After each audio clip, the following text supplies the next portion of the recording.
What's up, everybody? My name is Joe Brown. This is Heresy Financial, and it looks like we are starting to see a big push from the media for price controls. Price controls as a way to fight the high inflation that we are seeing right now, which would obviously, and I'll explain why, have disastrous consequences far worse than just the inflation that we are seeing right now. So we are going to take a look at, number one, why they're advocating for price controls. Number two, what the consequences would actually be. Ready? Let's dive in.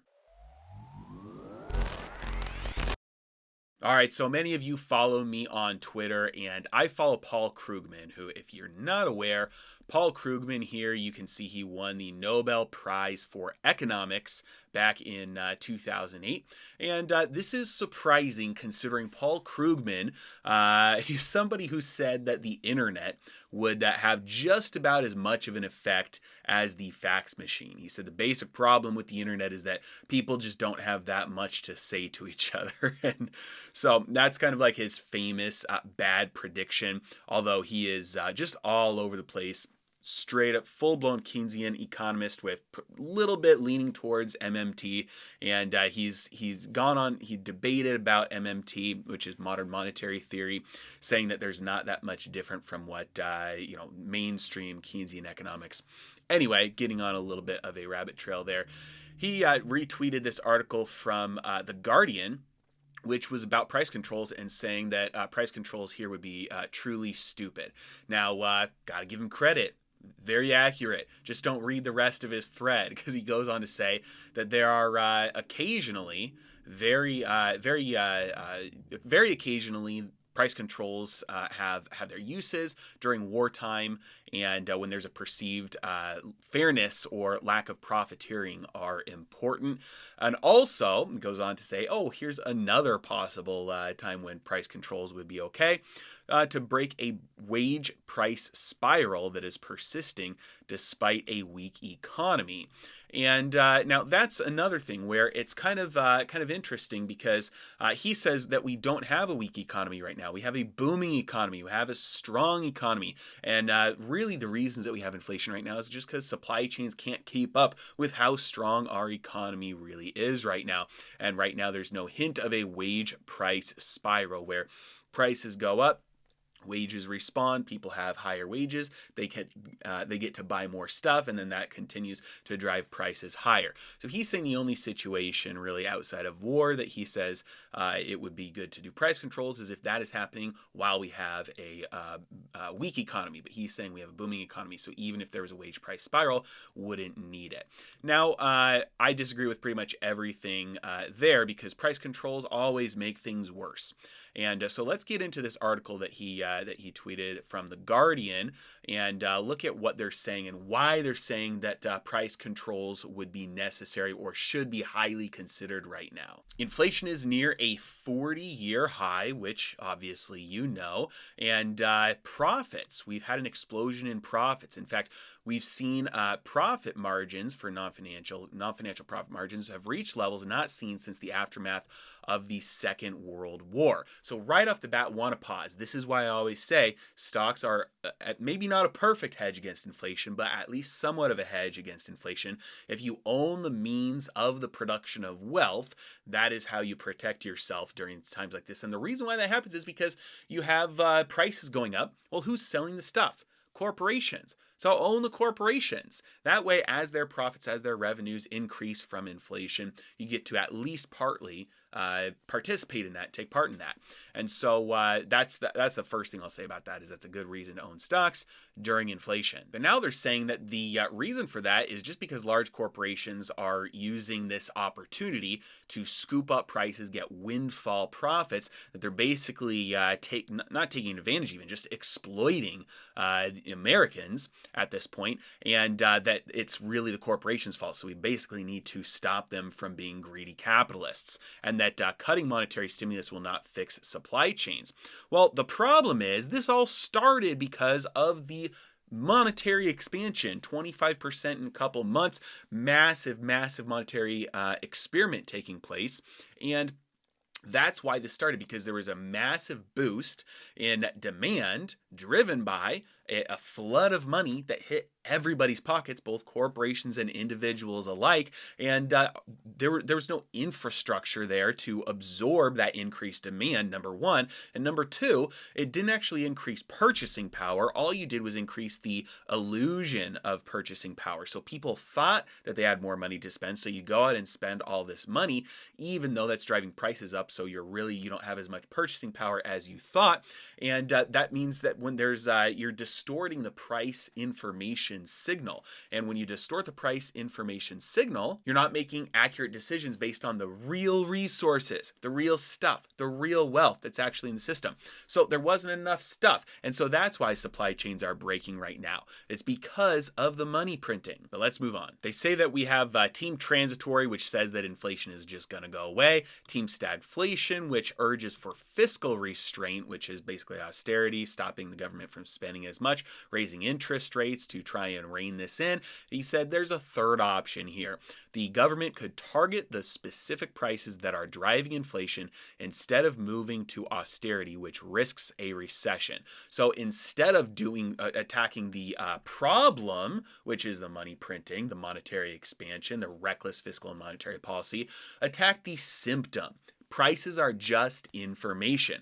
The price of used cars are going up because more people want to buy used cars right now than there are used cars to buy. It's supply and demand. That's a symptom. The price is communicating information about the relative scarcity of used cars versus everything else. It's a symptom. It's not the problem. And putting a cap on used car prices, let's say, at $40,000 or $30,000 or $50,000 or $20,000, whatever it is, all you're going to do is distort the signal that the prices are attempting to send out to free economic actors about the relative scarcity of a good versus everything else. And you're going to then have a misallocation of capital, misallocation of resources as a result of all the information being suppressed. That's what prices are. If you suppress the prices, the wrong information goes out and wrong decisions are made about what to be bought. Let's move on. They point out that during the Second World War, Roosevelt imposed strict price controls and instituted the Office of Price Administration.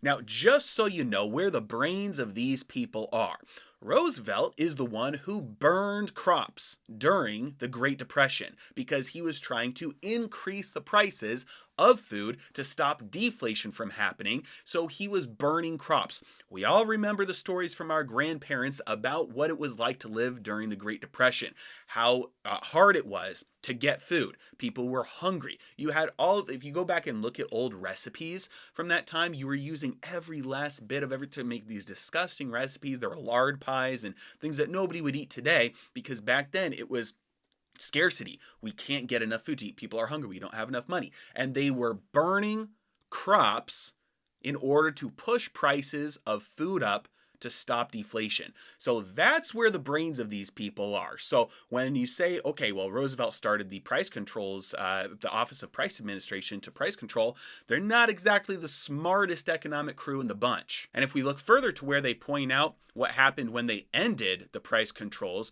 President Truman said that he was aware of the risks of ending the price controls, and in 1945 he warned that if the U.S. pulled off a few of the controls, they should let nature take its course, and he said it should stand as a lesson to all of us that a dizzy upward spiral of wages and the cost of living ended in the crash of 1920, which was a crash that spread bankruptcy and foreclosure and unemployment throughout the nation. So what's he talking about here? What's this crash of 1920?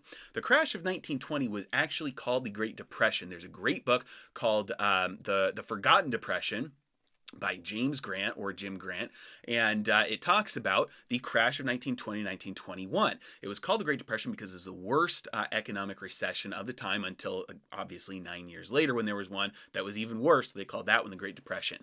Now in this one, what happened 7 years before 1920?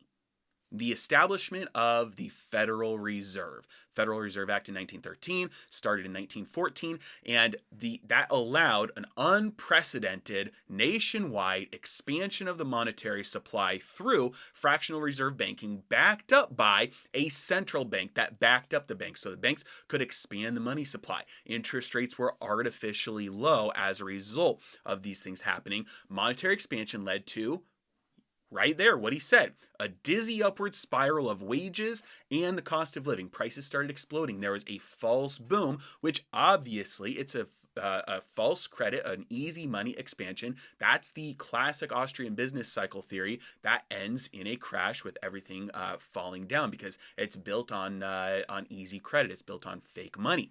And so that's why it crashed. It crashed because of the easy money that preceded it. Well, at that time, they were still kind of smart, and so the Federal Reserve raised interest rates. The federal government balanced its budget and tried no stimulus, and the depression fixed itself within 18 months. Hoover, at that time, said, if I'm ever in power and something like this happens, I will do everything within my power to stop it from happening. Well, he got his chance. 9 years later, the Federal Reserve and the entire country relived the mistakes of the before 1920.